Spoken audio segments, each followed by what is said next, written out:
Greetings, America. Welcome back for another episode of Let's Talk. I do apologize if this one is a little bit longer form. I have two responses I need to get to, and so without further ado, I'd like to get to those responses. The first one was in a direct response to discussing the election and whatnot, and the response I got is all Americans, unless there is truly strong evidence to the contrary, should accept the results. I'd love to see more people grasp the concept of respecting the office even if they don't like the person who holds it. In fact, I'd be curious to see your take on that concept in a video. The civilian world generally isn't familiar with military customs and courtesies, and conceptually, the fact that salutes are rendered to ranks and the Medal of Honor is a solid value for anyone who believes in our system of government as well. Just a thought. So before I get his permission to call out his name, I have one more of his responses to get to, so I will respond to this one first. That being said, so whether commissioned or enlisted, you have to swear in, and part of swearing in is where you swear an oath to defend and protect the Constitution of the United States against all enemies, foreign and domestic, and to obey the orders of the officer, to obey the President of the United States and all officers appointed above you. So, to give that a little bit of context and clarity, I first enlisted in the United States Marine Corps in 1994 under President Bill Clinton, who then got reelected. Wasn't his biggest fan, but at that point in time, in my personal headspace, I didn't care at all about politics. I was more interested in doing my job, earning some time off, having a good time, and chasing women. Then Bush got elected. Again, I didn't vote. I didn't care. And then while I was PCSing from Hawaii to Bridgeport, California, the events of 9/11 happened, and President Bush was my commander in chief, and obviously that's who I and the country look to for guidance. Um, he subsequently also sent me to my first combat tour, the invasion of Iraq, and he was my commander in chief for that. And again, what got me interested in political stuff was when I came back from that, and all of a sudden we were ramping up for the 2004 election cycle, and like all the Democrats and whatnot were completely bashing him and bad mouthing him, which was the commander in chief. And I want to say I heard a few military personnel, maybe throw something out there, as far as some of his anecdotes and whatnot, like, fool me once, shame on you, fool me twice, you ain't gonna fool me again. Hey, whatever. The bottom line is when we were in the military, for those of us that served, you have to absolutely respect the office of the President of the United States. Not the office of the President-elect. There's no such thing. Just the office of the President of the United States. And quite frankly, anybody else for that matter, whether selected or elected, they're all considered honorable, whatever, regardless of what you think personally. That is one of the virtues of being in the military.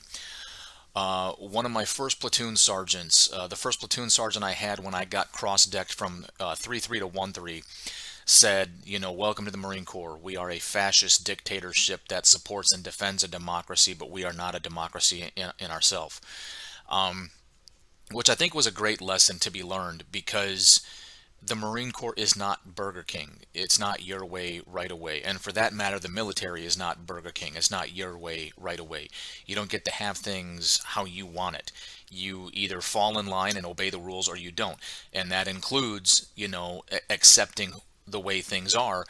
There is a process if you can prove, like the comment said, if you can prove gross negligence, if you can prove something legitimate to take a stance against your leaders, provided, like I said, if you have some physical proof or evidence to suggest that there's a lack of confidence in somebody's leadership, there's a process for that. But otherwise, you do simply obey. And like the comment even said, there are certain events that I won't necessarily go into, but chiefly among them, whether it's the flag or anybody of higher rank, specifically if you're enlisted, you salute all commissioned officers, all warrant officers,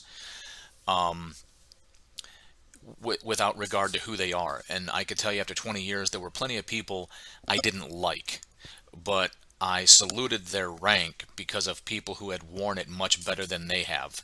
And I think that was a pretty good disposition to have, and it wasn't mine. It was one that somebody gave to me. So I'm not necessarily the sole source of original thought a lot of times. I tend to borrow from people better than myself. But it is an interesting point, accepting the results. If Biden is proven to be the legally elected president, that is a good point. We do have to accept it. However, I will challenge back, and this is for anybody who's watching, which is currently about 5 people.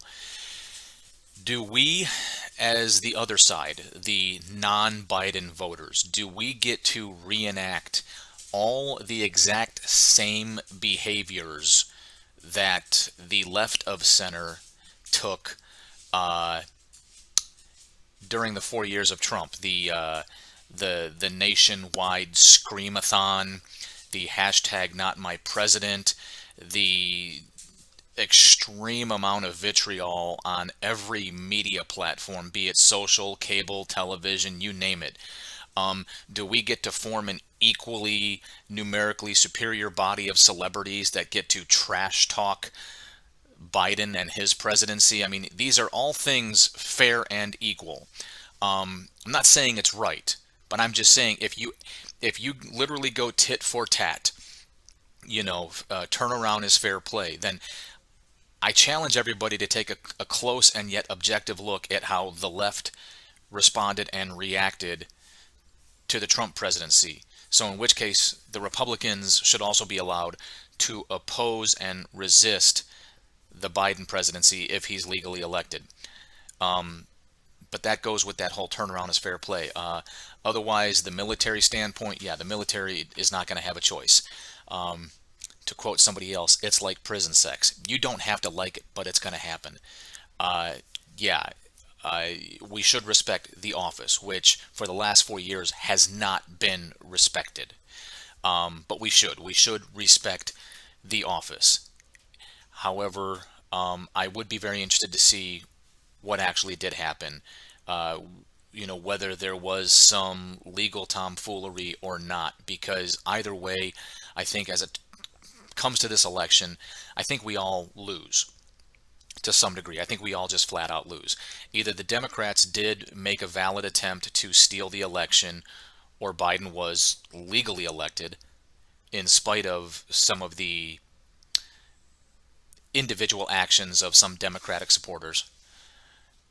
In which case, the leftist personalities like Antifa, BLM, etc., will feel emboldened and empowered to continue to do whatever they're doing, or Biden will be proven to be not legally elected and Trump will remain president, in which case, again, no matter how you slice it, regardless of who wins, we continue to stay divided.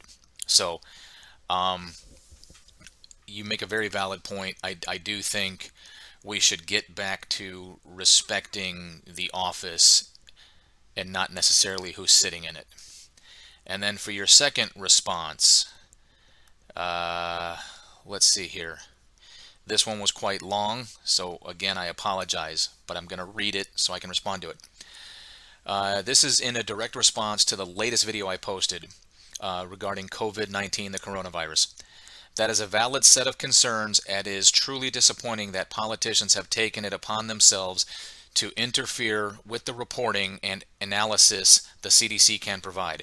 For anyone who questions the data on deaths, a good metric to follow is excess deaths. It shouldn't be surprising that when everything else is equal, the death rates from all causes are pretty steady, at least in the US. And it turns out it matches very well with COVID mortality rates.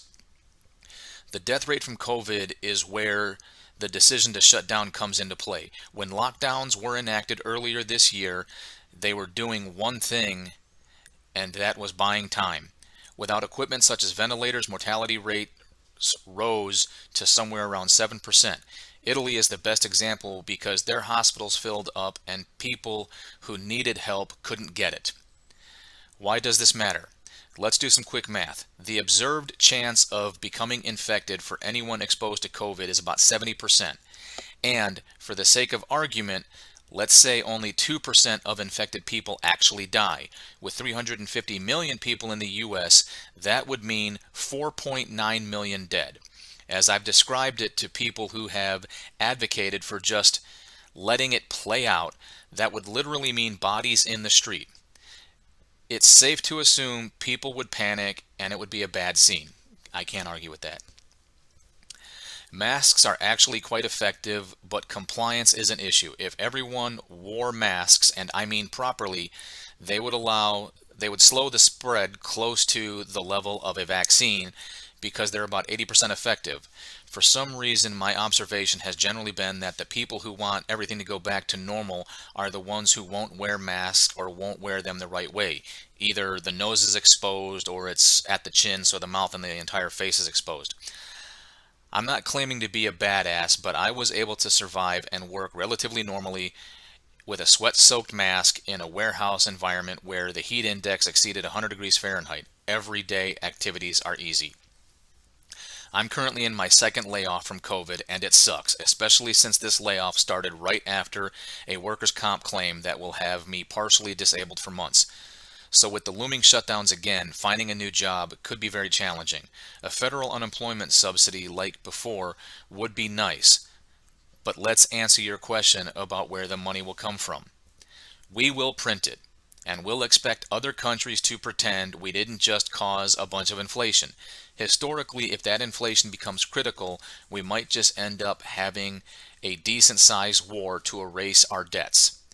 As for shutdowns, round two, it might be the only way to prevent hospitals from becoming totally overwhelmed, and many are right on the edge of it as we speak. It's probably still too little too late though. In the end, there's probably a balance between economic impact and the cost of not taking measures to control the pandemic. Those impacts won't be fully understood for a few years, but we will learn a lot when the studies are published.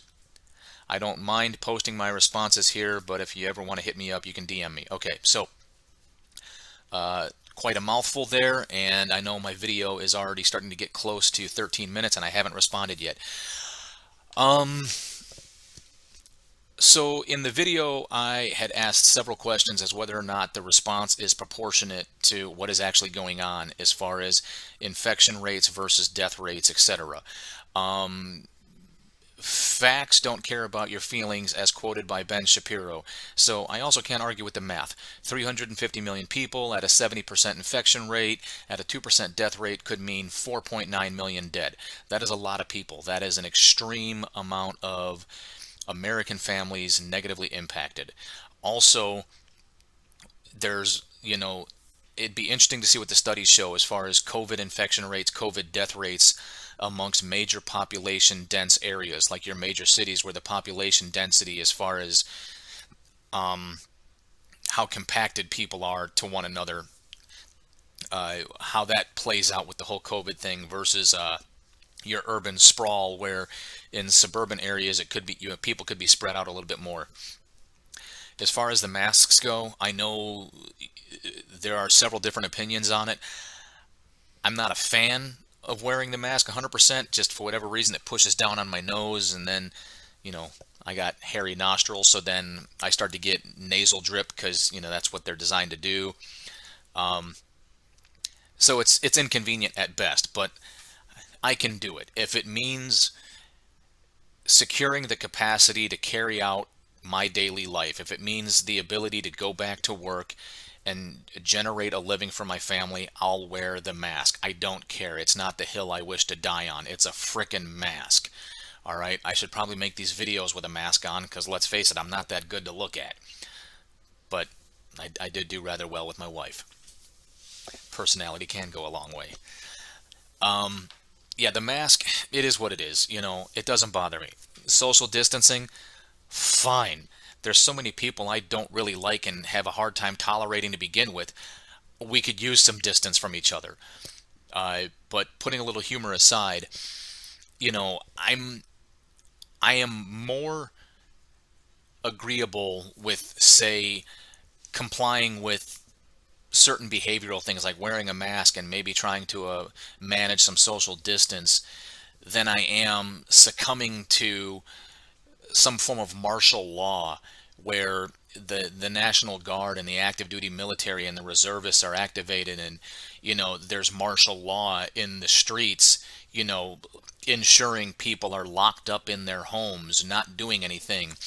And people like Jeff Bezos are profiting by the trillions because all we can do is order stuff to be delivered. You're going to have to register for some sort of essential workers license so that you can physically leave your home. I mean, wherever this is going. And real quick, I'm just going to do a quick Google search because you talk about the economic impact, and we used to have this thing called the gold standard. Who took us off the gold standard? There we go. The government held the $35 per ounce price until August 15th of 1971, when President Richard Nixon announced that the United States would no longer convert dollars to gold as a fixed value, thus completely abandoning the gold standard. Okay, roger that. So, yeah, as far as printing money, since it is just printed on some sort of cloth paper, yeah, you're absolutely right. Could that cause inflation? I suppose, but a lot of us are going to have different views.